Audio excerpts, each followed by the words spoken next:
kati kikulaga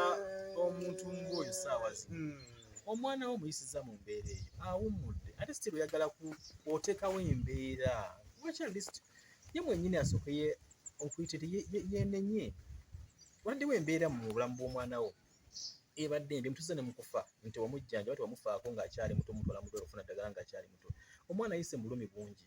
omwana amaze akkiriza akusonyiye nga tannafa Becky yasonyiwa mu just few weeks ago n'amusonyiwa nga tannafa n'ekintu ekyo Becky kyakola era abasinga bagamba nti alayika yali amanyi agenda omwana waakusonyiye ate osigala okyakoleka okyapalapalanya olw'okubanga owulidde ettaka lye bagambye nti Becky alina ettaka lyeyali yasikira kati oyagala kgenda kukola ttaka lya Becky alina okukola otya okiraba nti ensi gye tulimu sikitegeera so eno yalibadde nga family ey'okubiri terina kyetwandiyise terina pressure eryawo naye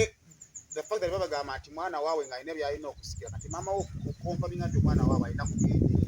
kati maama wo okonfaminga nti omwana waabwe kati jjuya maama we kati yazze naku asibiti egamba nti omwana waabwe that's why bali bafayo bagamba nti okitegeeza mwaffe kati maama we baba n'agamba nti omwana waabwe bali nabo nga bo ng'ekika kyabwe baba baagala omwana waabwe naazikibwe and which would have been right kituufu era omwana naazikibwe ekituufu omwana waabwe omukazi ali kupalapalanya bigamba anoonya byanfuna ate nga tugenda kudda mu katemba wa DNA tubadda mu katemba DNA naye kusinga nti poliisi naye nakola omusango buli kimu emitendera bajja giyitamu abajja genda mu kkooti bigende mu kkooti bingi baba poliisi nate ku poliisi baŋŋambye nti it's okay bamawulira nga baagala omwana mama omwana nga akasa nti omwana waabali bajje tugende emitendera giyitibwe mu kkooti egy'okusalawo okusima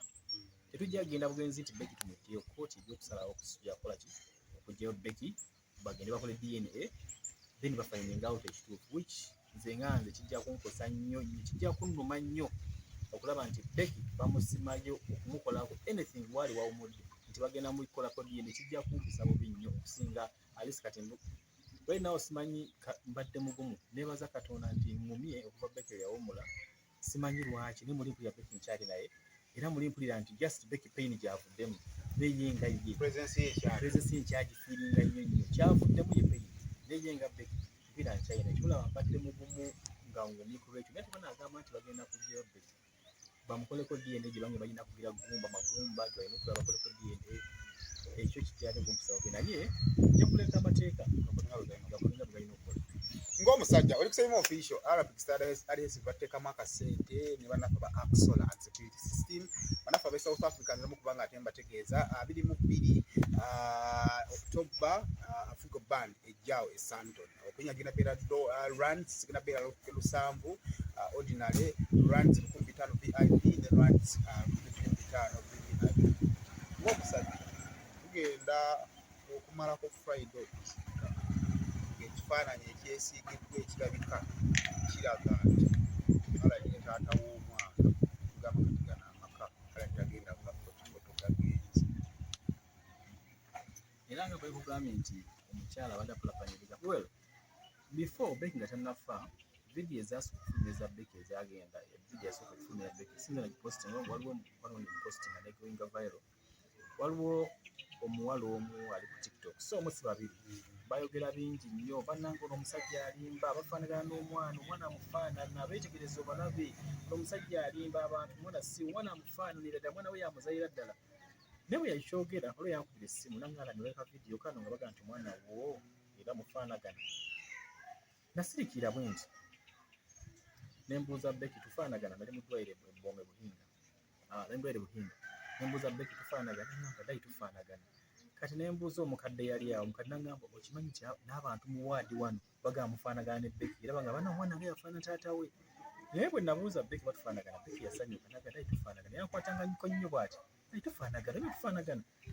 tufaanagana kunze tufaanagana kubanga nze dadiwe naye nga kimuwa essanyu okuba nti tufaanagana kati nenkubira oli eryaŋŋambye baka vidiyo nkalabe nembuuza nti ka vidiyo nkalabe naye nemubuuza kati nsanyusaani okusanyusa Becky n'okusanyusa bali abaagala okulira kye baagala okulira nsanyusaani nemugamba nti obagambe nti ye mwana wange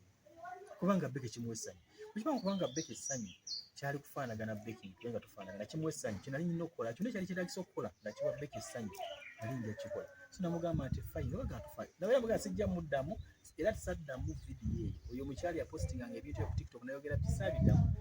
siraba lwaki mbiddamu ese bakinuwana naye kule kineewozaako in fact by the way oli munna ye mulago bikasuka kujja mulago musawo yambuuza nga ngira fomu kuno mwana omuyita otya neŋŋamba nti olwo ndi guardian neŋŋanga nambuuza guardian ntya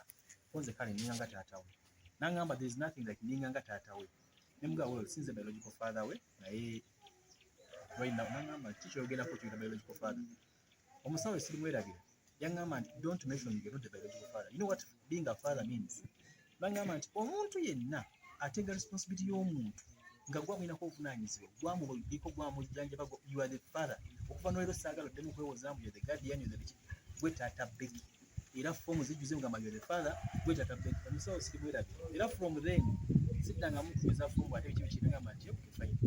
nze eki nze taata Becky naŋŋamba gwe taata Becky kubanga gwamwinako obuvunaanyizibwa ate nga ne Becky yamutadde ate bw'ogamba nti biological father nga mwana akuya taata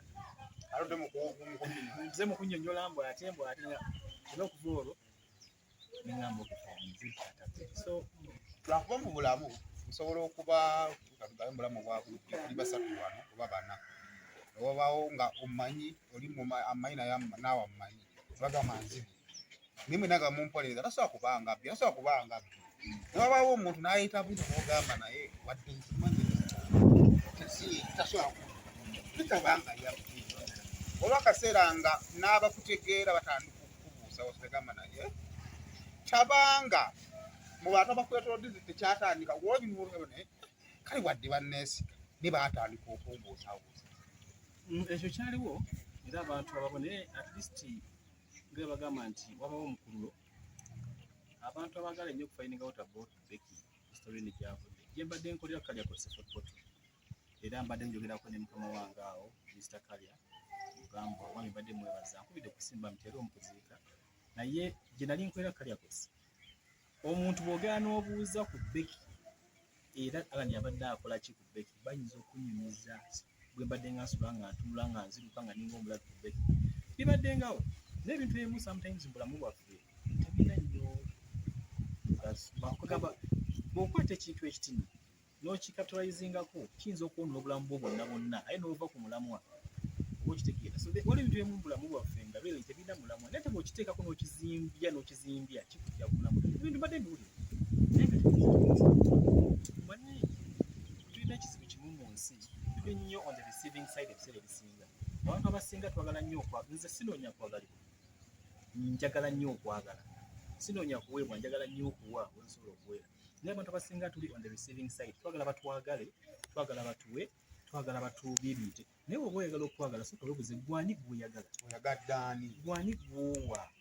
twekwasa nti tuyina then nga bwewekwasa nti oyina luli gw'oyagala akuwe naye tayina naye oyagala bakuwe oyagala bakwagale naye gwekwasa tolina kyakuwa n'okwagala sobola kuwa muntu kwagala if we can do that, need to be always on the receiving side. Twagala batu nze sinoonya kunjagala era sinonyizanga nnyo kunjagala then noonya okwagala if I can show love as much as I can eri abeetaaga okwagala singa nsobola okureaching out as much as I can eri abeetaaga okureaching out to member wake nsobola okubawa n'akatini kennyina kimpa essanyu naye oba siweereddwa back and I don't ebiseera ebisinga bagamba nti bayibega nti kuno mukono oguwa tokkiriza guno kola ki kumanya nti kuwadde so sino mba njagala mpe kirinde that is how I feel comfortable so tuve mu life eyokuba nti on the receiving side all the time nawe tugenda ending up nga tuli mu mbeera ensi yaffe tugyono yakulwanagana kuyombagana kuwalanagana kuttingana ekitamakinga sense kale ani nga tumaliriza emboozi Becky abaddewo tono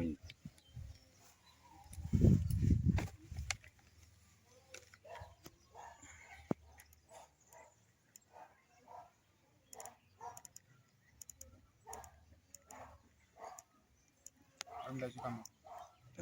asatu munne tuwena nga tumaliriza emboozi Becky abaddewo abadde wa mukisa eri abantu mu bulamu bwabwe alina omanyi omuntu akoma mu bulamu bwo akuyigiriza okugabali abantu nga takwatibwa nko kisa naye omuntu akuleetera okuwulira ng'okwatiddwako abawanjawulo mu bulamu bwo naye abantu kati mu bulamu gwe nga gwe kiki ekiddako about work myezi 5 tokola ki ekiddako yave ekintu ano bayinza okusupportingira ali nga si kumuwa practically bamuwadde business bifaanaganako bwebyo. Well, nga sinaba kuyogera ku kikiddako nja kusooka okwebaza kubanga waliwo abantu abamu for sure nabebaza abamu bwe twali mu kuziika abajja okuziika naye bonna abajja okuziika bika bamwerekerako